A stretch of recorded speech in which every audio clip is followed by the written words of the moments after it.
श्री दुर्गा सप्तशती पाठ अध्याय 11। जय माता दी। आप सभी श्रोताओं पर माता रानी की कृपा सदा सर्वदा बनी रहे, इसी मंगल कामना के साथ आज की वीडियो का शुभारंभ करती हूँ। प्रिय भक्तों, माँ दुर्गा स्वयं कहती है कि जिस घर में या घर के मंदिर में किसी स्त्री या पुरुष द्वारा दुर्गा सप्तशती का पाठ प्रतिदिन होता है, वहाँ के स्थान को मैं कभी नहीं छोड़ती। प्रिय भक्तों, श्री दुर्गा सप्तशती पाठ मंत्रों से भी ज्यादा फलदायी है। तो आप सब अपनी मंगल कामना के लिए, विपत्ति व्याधियों से रक्षा के लिए और धन संपदा प्राप्ति के लिए श्री दुर्गा सप्तशती का पाठ रोज करें। ओम दुम दुर्गाय नमः। प्रिय भक्तों, आज नवरात्रि का 6वां दिन है और आज आप सुनेंगे दुर्गा सप्तशती का 11वां अध्याय। प्रतिदिन अध्याय का पाठ करने से पहले कवच, अर्गला, कीलक पढ़ना अथवा सुनना चाहिए। तत्पश्चात अध्याय को पढ़ना या सुनना चाहिए, क्योंकि ब्रह्मा जी ने स्पष्ट शब्दों में कहा है कि यदि देवी कवच, अर्गला, कीलक के बाद श्री दुर्गा सप्तशती का पठन या श्रवण करें तो साधक की दिनोंदिन उन्नति होती है। तो भक्ति भाव से नवार्ण मंत्र का उच्चारण कीजिए। ओम देवी चंद्र घंटाय नमः, पिंडज प्रवरारूढ़ा चंडकोपास्त्र कैर्युता। तो चलिए माँ दुर्गा का ध्यान करके सबसे पहले दुर्गा कवच का पाठ करते हैं। सबसे पहले विनियोग है ओम देवी चंडिकाय नमः, अर्थात माँ दुर्गा के चंडी रूप को हमारा नमन है। यह भगवान ब्रह्मा जी के द्वारा लिखा गया चंडी कवच है, जिसमें कुल 56 छंद है। देवी चामुंडा, दिग्बंध देवता, जगदम्बा माता इत्यादि का ध्यान करके हम इस दुर्गा सप्तशती के पाठ का प्रारंभ कर रहे हैं। मार्कंडेय जी ने कहा, पितामह, जो इस संसार में परम गोपनीय तथा सभी मनुष्यों की सब प्रकार से रक्षा करने वाला हो और जो अब तक आपने दूसरे किसी के सामने प्रकट न किया हो, ऐसा कोई साधन मुझे बताइए। ब्रह्मा जी बोले, ब्राह्मण, ऐसा साधन तो एक देवी का कवच ही है, जो गोपनीय से भी परम गोपनीय, पवित्र तथा संपूर्ण प्राणियों का उद्धार करने वाला है। हे महामुने, उसे श्रवण करो। देवी की 9 मूर्तियां हैं, जिन्हें नवदुर्गा कहते हैं। उनके पृथक पृथक नाम बतलाए जाते हैं। प्रथम नाम शैलपुत्री है, दूसरी मूर्ति का नाम ब्रह्मचारिणी है, तीसरा स्वरूप चंद्रघंटा के नाम से प्रसिद्ध है, चौथी मूर्ति को कूष्मांडा कहते हैं, 5वीं दुर्गा का नाम स्कंदमाता है, देवी के 6ठे रूप को कात्यायनी कहते हैं, 7वां कालरात्रि और 8वां स्वरूप महागौरी के नाम से प्रसिद्ध है, 9वीं दुर्गा का नाम सिद्धिदात्री है।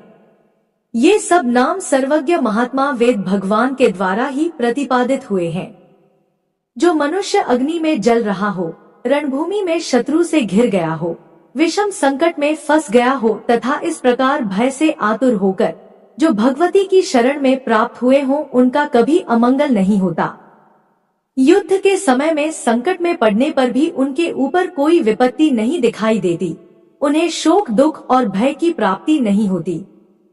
जिन्होंने भक्ति पूर्वक देवी का स्मरण किया है, उनका निश्चय ही अभ्युदय होता है।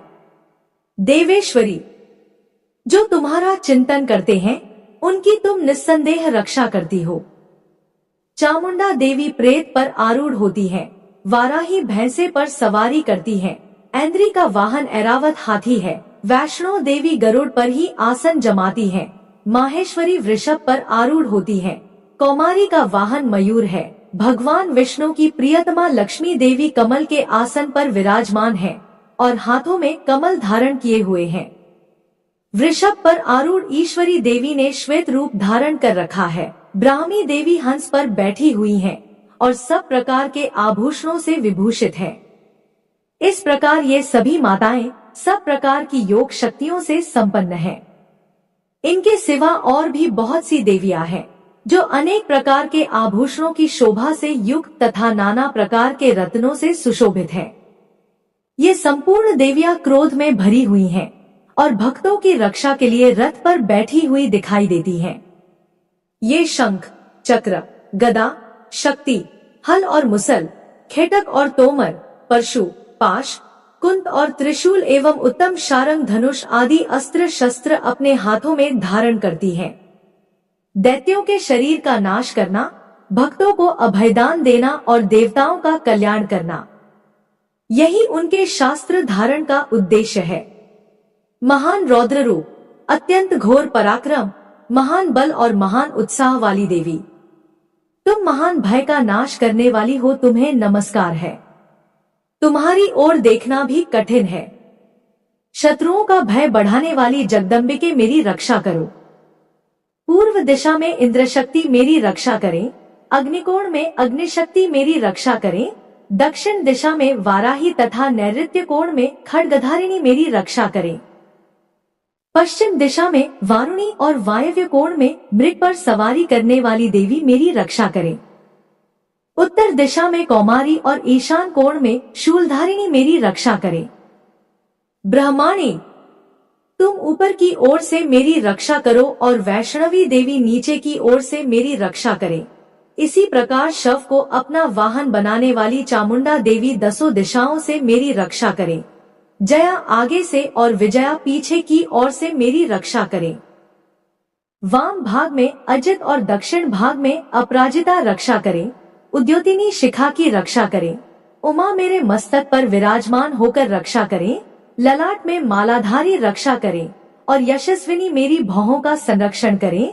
भौहों के मध्य भाग में त्रिनेत्रा और नथुनों की यमघंटा देवी रक्षा करे।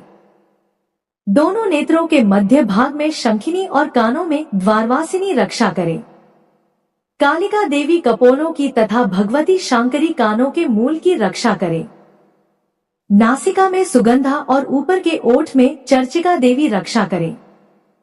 नीचे के ओठ में अमृत कला तथा जिह्वा में सरस्वती देवी रक्षा करे। कौमारी दांतों की और चंडिका कंठ प्रदेश की रक्षा करे। चित्रघंटा गले की घंटी की और महामाया तालु में रहकर रक्षा करे।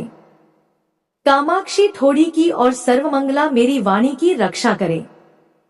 भद्रकाली ग्रीवा में और धनुर्धरी पृष्ठवंश मेरुदंड में रहकर रक्षा करे। कंठ के बाहरी भाग में नीलग्रीवा और कंठ की नली में नलकुबरी रक्षा करे। दोनों कंधों में खड्गिनी और मेरी दोनों भुजाओं की वज्रधारिणी रक्षा करे। दोनों हाथों में दंडिनी और अंगुलियों में अंबिका रक्षा करे। शूलेश्वरी नखों की रक्षा करे और कुलेश्वरी कुक्षी अर्थात पेट में रहकर रक्षा करे। महादेवी दोनों स्तनों की और शोक विनाशिनी देवी मन की रक्षा करे। ललिता देवी हृदय में और शूलधारिणी उदार में रहकर रक्षा करे। नाभि में कामिनी और गुह्य भाग की गुह्येश्वरी रक्षा करे। पूतना और कामिका लिंग की और महिषवाहिनी गुदा की रक्षा करे। भगवती कटिभाग में और विंध्यवासिनी घुटनों की रक्षा करे। संपूर्ण कामनाओं को देने वाली महाबला देवी दोनों पिंडलियों की रक्षा करे। नारसिंही दोनों घुट्टियों की और तैतसी देवी दोनों चरणों के पृष्ठ भाग की रक्षा करे। श्रीदेवी पैरों की अंगुलियों में और तलवासिनी पैरों के तलुओं में रहकर रक्षा करे। अपनी दाढ़ों के कारण भयंकर दिखने वाली दंष्ट्राकराली देवी नखों की और ऊर्ध्वकेशिनी देवी केशों की रक्षा करे। रोमावलियों के छिद्रों में कौबेरी और त्वचा की वागीश्वरी देवी रक्षा करे। पार्वती देवी रक्त, मज्जा, वसा, मांस, हड्डी और मेद की रक्षा करे। आंतों की कालरात्रि और पित्त की मुकुटेश्वरी रक्षा करे। मूलाधार आदि कमल कोशों में पद्मावती देवी और कफ में चूड़ामणि देवी स्थित होकर रक्षा करे। नख के तेज की ज्वालामुखी रक्षा करें, जिसका किसी भी मम से भेदन नहीं हो सकता। वह अभेद्य देवी शरीर की समस्त संधियों में रहकर रक्षा करे। ब्रह्माणी, आप मेरे वीर्य की रक्षा करें। छत्रेश्वरी छाया की तथा धर्मधारिणी देवी मेरे अहंकार, मन और बुद्धि की रक्षा करे। हाथ में वज्र धारण करने वाली वज्रहस्ता देवी मेरे प्राण, अपान, व्यान, उदान और समान वायु की रक्षा करे। कल्याण से शोभित होने वाली भगवती कल्याण शोभना मेरे प्राण की रक्षा करे।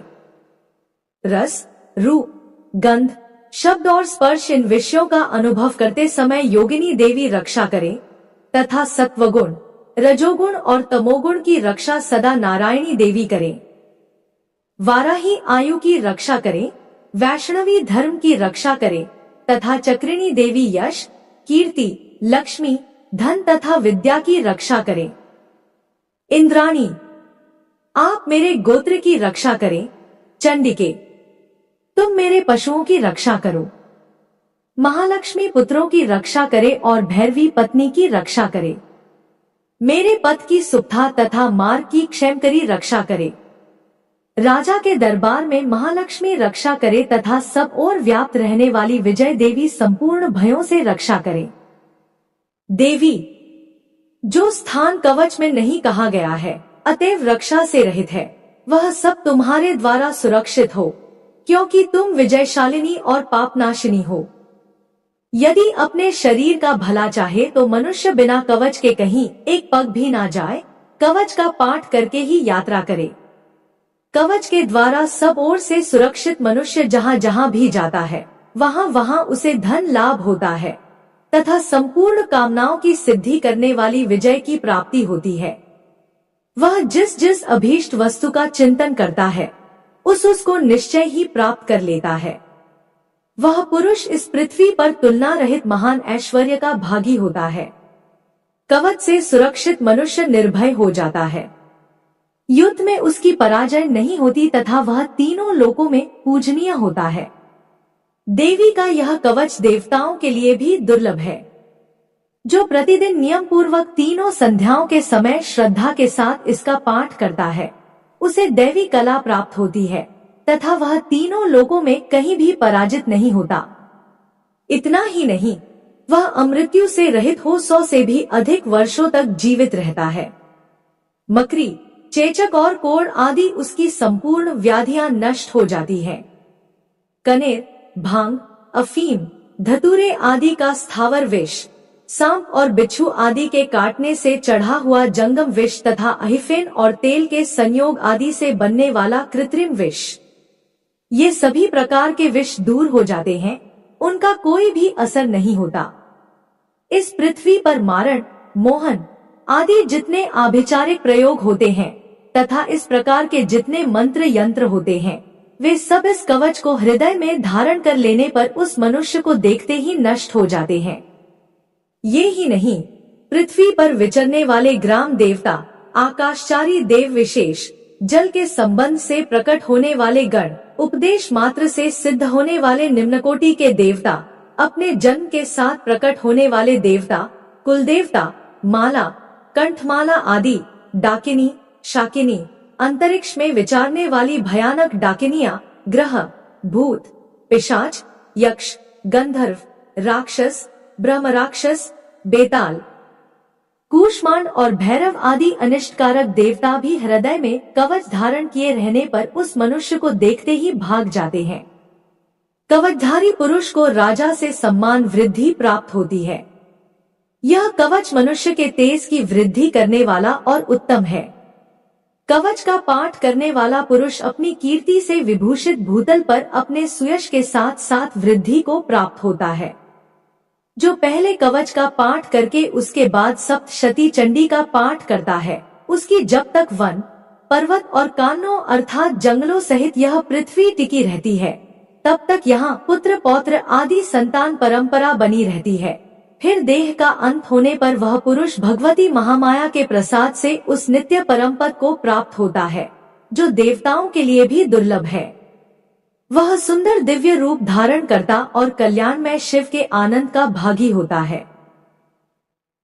श्री दुर्गा देवी कवच यहीं पर संपूर्ण हुआ। अब पूरे भक्ति भाव से मां दुर्गा का ध्यान करके अर्गला स्तोत्र का पाठ करते हैं। ओम नमः चंडिका। मां चंडिका देवी को नमस्कार है, मार्कंडे ऋषि जी कहते हैं। मार्कंडेय जी कहते हैं, जयंती, मंगला, काली, भद्रकाली, कपालिनी, दुर्गा, क्षमा, शिवा, धात्री, स्वाहा और स्वधा इन नामों से प्रसिद्ध है जगदम्बिके, तुम्हें मेरा नमस्कार है। देवी चामुंडे, तुम्हारी जय हो। संपूर्ण प्राणियों की पीड़ा हरने वाली देवी, तुम्हारी जय हो। सब में व्याप्त रहने वाली देवी, तुम्हारी जय हो। कालरात्रि, तुम्हें नमस्कार है। मधु और कैटअप को मारने वाली तथा ब्रह्माजी को वरदान देने वाली देवी, तुम्हें नमस्कार है।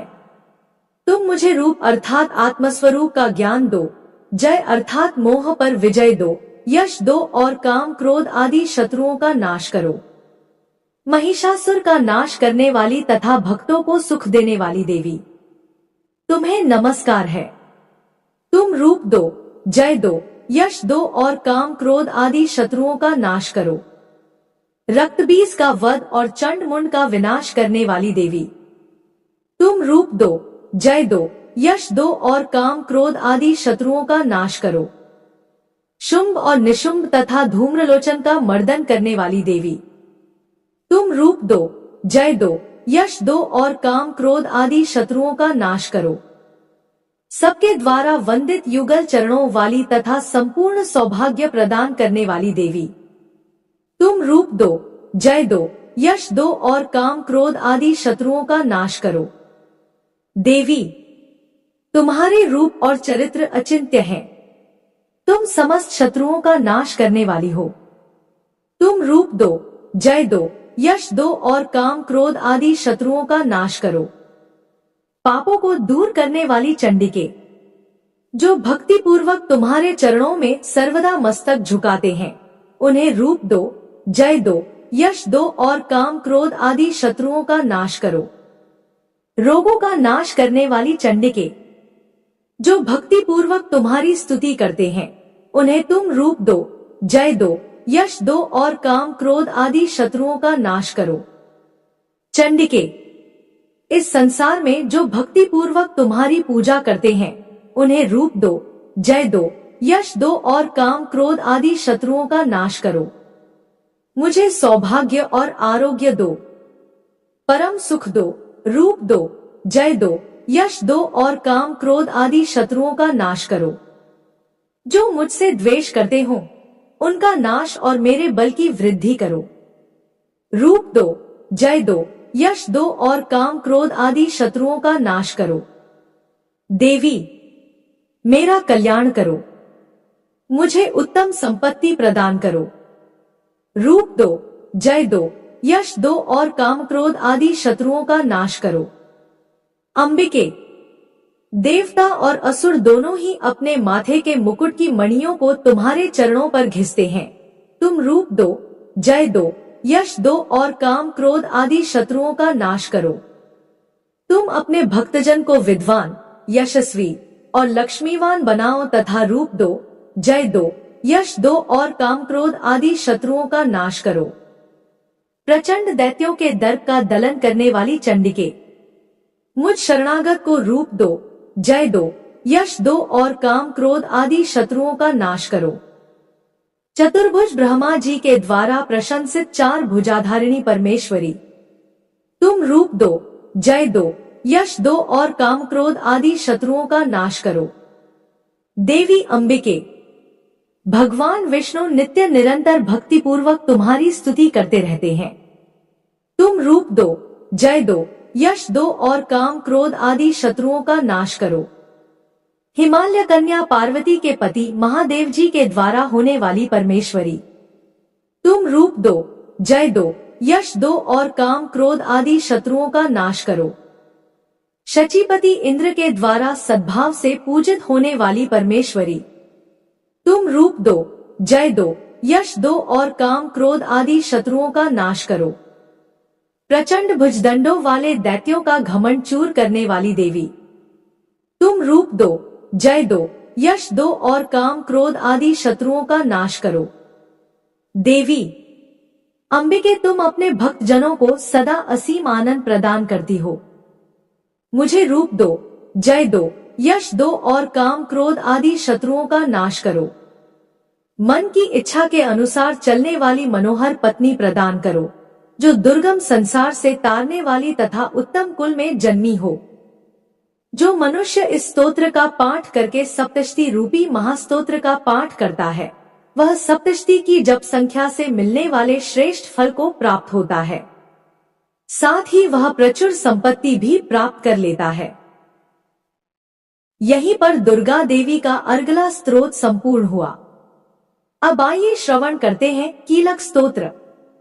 तो सबसे पहले भगवती दुर्गा का ध्यान कीजिए, उसके बाद इस पावन और परम कल्याणकारी स्तोत्र का पाठ करते हैं।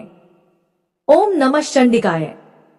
मार्कंडेय जी कहते हैं, विशुद्ध ज्ञान ही जिनका शरीर है, तीनों वेद ही जिनके तीन नेत्र हैं, जो कल्याण प्राप्ति के हेतु हैं, तथा अपने मस्तक पर अर्धचंद्र धारण करते हैं, उन भगवान शिव को नमस्कार है। मंत्रों का जो अभिकीलक है, अर्थात मंत्रों की सिद्धि में विघ्न उपस्थित करने वाले शापरूपी कीलक का निवारण करने वाला है, उस सप्तशती स्तोत्र को संपूर्ण रूप से जानना चाहिए और जानकर उसकी उपासना करनी चाहिए। उसके भी उच्चाटन आदि कर्म सिद्ध होते हैं, उसे भी समस्त दुर्लभ वस्तुओं की प्राप्ति होती है। तथापि जो अन्य मंत्रों का जप न करके केवल इस सप्तशती नामक स्तोत्र से ही देवी की स्तुति करते हैं, उन्हें स्तुति मात्र से ही सच्चिदानंद स्वरूपिणी देवी सिद्ध हो जाती है। उन्हें अपने कार्य की सिद्धि के लिए मंत्र, औषधि तथा अन्य किसी साधन के उपयोग की आवश्यकता नहीं रहती। बिना जप के उनके उच्चाटन आदि समस्त अभिचारिक कर्म सिद्ध हो जाते हैं। इतना ही नहीं, उनकी संपूर्ण अभीष्ट वस्तुएं भी सिद्ध होती है। लोगों के मन में यह शंका थी कि जब केवल सप्तशती की उपासना से भी समान रूप से अथवा सप्तशती को छोड़कर अन्य मंत्रों की उपासना से भी समान रूप से सब कार्य सिद्ध होते हैं, अब इनमें श्रेष्ठ कौन सा साधन है।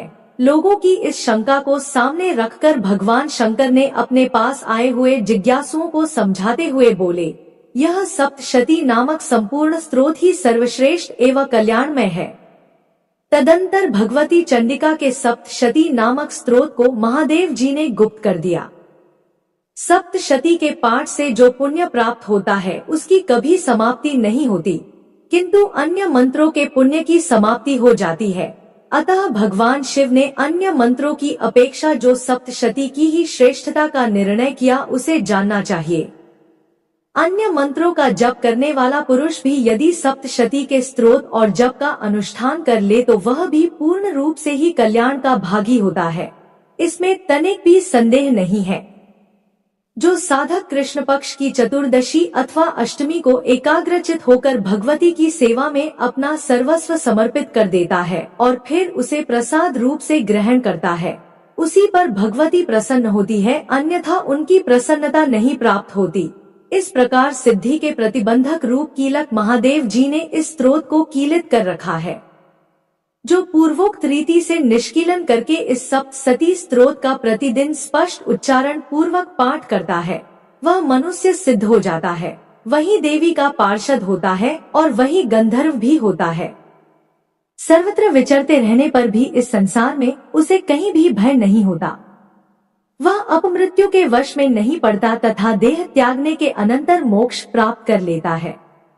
आता कीलक को जानकर उसका परिहार करके ही सप्तशती का पाठ आरंभ करे, जो ऐसा नहीं करता उसका नाश हो जाता है। इसलिए कीलक और निष्कीलन का ज्ञान प्राप्त करने पर ही यह स्तोत्र निर्दोष होता है और विद्वान पुरुष इस निर्दोष स्तोत्र का ही पाठ आरंभ करते हैं।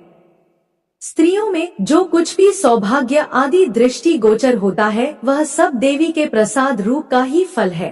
अतः इस कल्याणमय स्तोत्र का सदा जाप करना चाहिए। इस स्तोत्र का मंद स्वर से पाठ करने पर स्वल्प फल की प्राप्ति होती है और उच्च स्वर से पाठ करने पर पूर्ण फल की सिद्धि होती है। अतः उच्च स्वर से ही इसका पाठ आरंभ करना चाहिए।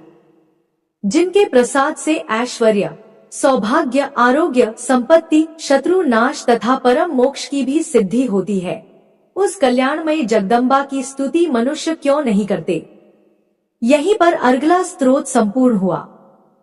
और अब माँ भगवती दुर्गा का अपने मन में ध्यान करते हुए आइए 11वें अध्याय का श्रवण करते हैं। तदनंतर ऋषि ने कहा, देवी द्वारा शुभ वरदान दिए जाने पर इंद्रादिक देवों ने अग्निदेव को आगे करके कात्यायनी देवी की स्तुति करना प्रारंभ किया। देवताओं के सफल मनोरथ होने से उनका मुखमंडल चमक रहा था और प्रकाश से 10 दिशाएं उद्भासित हो रही थी। इसके बाद देवताओं ने कहा, शरणागत की पीड़ा का विनाश करने वाली देवी, आप हम पर प्रसन्न होइए। संपूर्ण विश्व की जननी प्रसन्न हो। हे विश्वेश्वरी, इस समस्त विश्व की रक्षा करो। देवी, तुम ही निखिल ब्रह्मांड की एकमात्र अधिष्ठात्री हो। इस विश्व की आधारशिला तुम ही हो, क्योंकि पृथ्वी के रूप में तुम्हारी ही अवस्थिति है। हे देवी, तुम्हारा पराक्रम अतुलनीय है। तुम ही जल के रूप में स्थित होकर समस्त विश्व को तृप्ति प्रदान करती हो।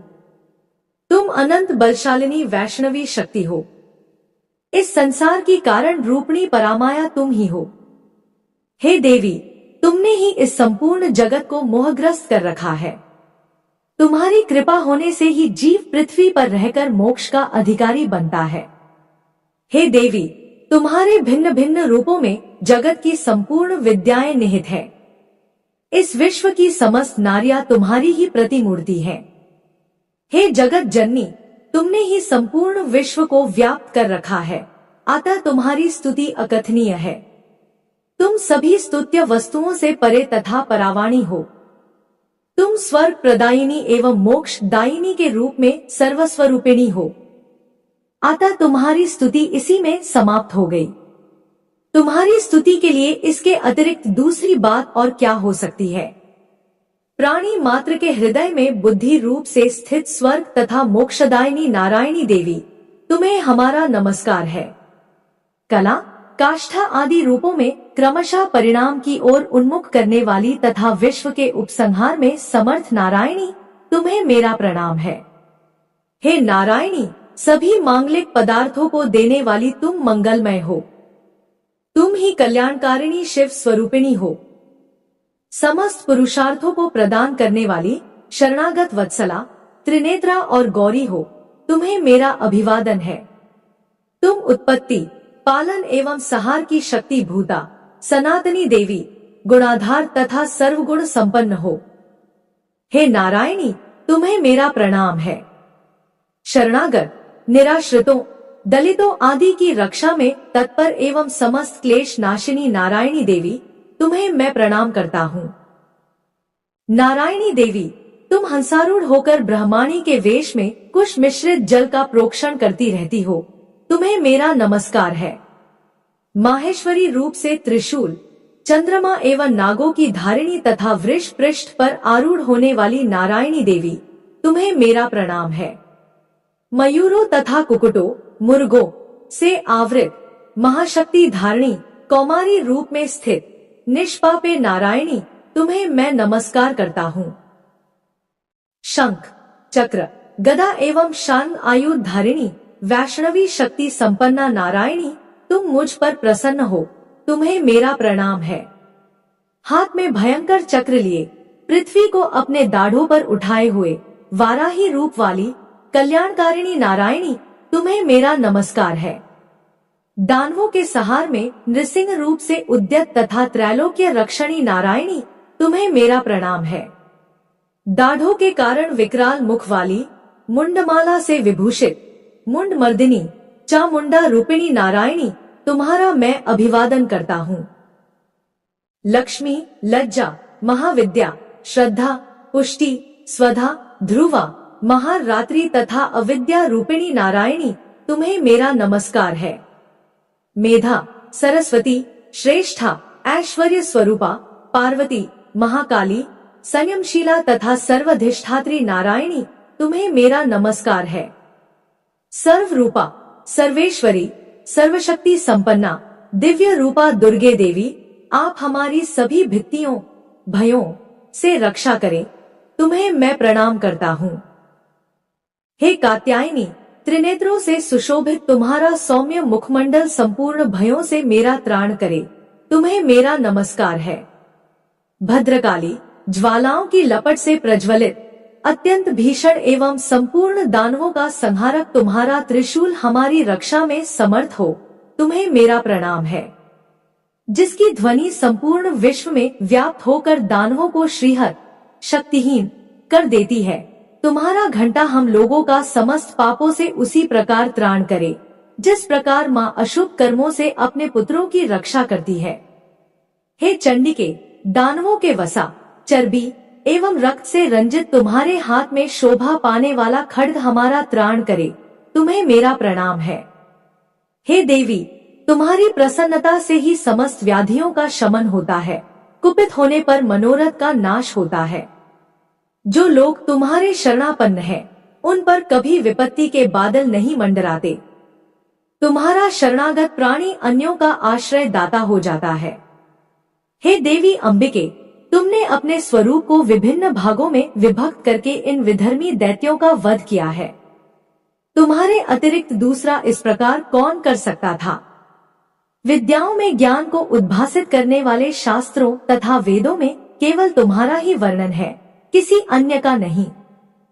अज्ञान रूपी अंधकार से आवृत ममता रूपी गर्त में इस विश्व को भ्रमित करने वाली तुम्हारी शक्ति के अतिरिक्त कोई अन्य शक्ति नहीं है।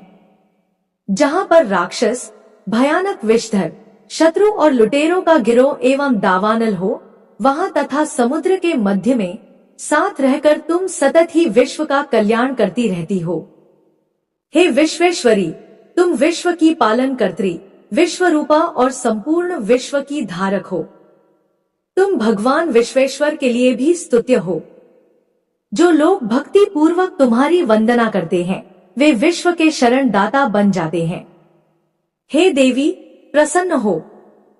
जिस प्रकार तुमने असुरों का संहार करके शीघ्र ही हम लोगों को भय मुक्त किया है, उसी प्रकार हमें सदैव शत्रु भय से राहित्य, मुक्ति दिलाती रहो। आप समस्त जगत के महाताप का विनाश करें। उत्पात एवं पापों के फल स्वरूप उत्पन्न होने वाली महामारी आदि उपद्रवों को शीघ्र ही दूर करें। विश्व की पीड़ा निवारणी देवी, हम सब तुम्हारे चरणों में नमन करते हैं, हमारे ऊपर प्रसन्न हो। त्रैलोक्य वासियों की आराध्या परमेश्वरी, सब लोगों को वर प्रदान करो। तब देवी ने कहा, देवों, मैं वरदान देने के लिए तैयार हूँ। तुम अपना इच्छित वर मुझसे मांग लो। संसार के लिए मंगलकारी वरदान मैं अवश्य ही दूंगी। देवताओं ने कहा, हे सर्वेश्वरी, तुम इसी तरह त्रैलोक्य की बाधाओं का निवारण करती रहो और हमारे शत्रुओं का नाश करो। इतना सुनकर देवी ने कहा, देवों, वैवस्वत मनवंतर के 28वें युग में शुंभनिशुंभ नामक 2 अन्य दानवों का प्राकट्य होगा। उस काल में मैं नंदगोप की पत्नी यशोदा के गर्भ से अवतरित होकर विंध्य पर्वत में वास करूंगी और उन दोनों कथित दानवों का वध करूंगी। इसके अनंतर मैं पृथ्वी पर भयंकर रूप से अवतरित होकर वध और प्रचलित नामधारी असुरों का संहार करूंगी। दैत्यों को अपना आहार बनाते समय मेरे दांत अनार पुष्प की भांति लाल वर्ण के हो जाएंगे। इस कारण स्वर्ग के देवता और भूतल के मनुष्य गण सदैव मेरी स्तुति के समय मुझे रक्तदंतिका नाम से संबोधित करेंगे। इसके बाद जब पृथ्वी पर 100 वर्षों तक अनावृष्टि का प्रकोप रहेगा, तब मुनियों के स्तवन से मैं भूमि पर अयोनिजा नामक रूप में प्रकट होंगी। उत्पन्न होते ही मैं मुनियों को शत नेत्रों से देखूंगी। तब सभी दानव शताक्षी नाम से मेरा गुणगान करेंगे। देवों, उस समय मैं अपने शरीर से उत्पन्न शाकों, सब्जियों द्वारा ही संपूर्ण विश्व का भरण करूंगी। वर्षा न होने तक वे केवल शाक द्वारा ही जीवन धारण करेंगे। इस प्रक्रिया के कारण पृथ्वी में शाकंभरी नाम से मेरी प्रसिद्धि होगी। उस अवतार से मैं दुर्ग नामक महादानव का वध करूंगी। इससे मेरा नाम दुर्गा देवी के नाम से विख्यात होगा। फिर जब मैं भीम रूप बनकर मुनियों के रक्षार्थ हिमालय वासी दानवों का भक्षण करूंगी, उस समय सभी मुनिवर्ग भक्ति पूर्वक मस्तक झुकाकर मेरा स्तवन करेंगे। उस समय मेरा नाम भीमा देवी के नाम से विश्रुत प्रसिद्ध होगा। इसके बाद जब अरुण नामक असुर त्रैलोक्य में उपद्रव करेगा, तब मैं लोकर्क्षार्थ षटपाद 6 पैरों वाले असंख्य भ्रमरों के वेश में उनका विनाश करूंगी। उस समय सभी लोग मुझे भ्रामरी नाम से संबोधित करेंगे। इसी प्रकार मैं सदा ही आसुरी उत्पात होने पर अवतार धारण कर शत्रुओं का संहार करूंगी। इसी के साथ आज का अध्याय यहीं पर समाप्त हुआ। मिलते हैं कल फिर नए अध्याय के साथ। तब तक के लिए जय माता दी।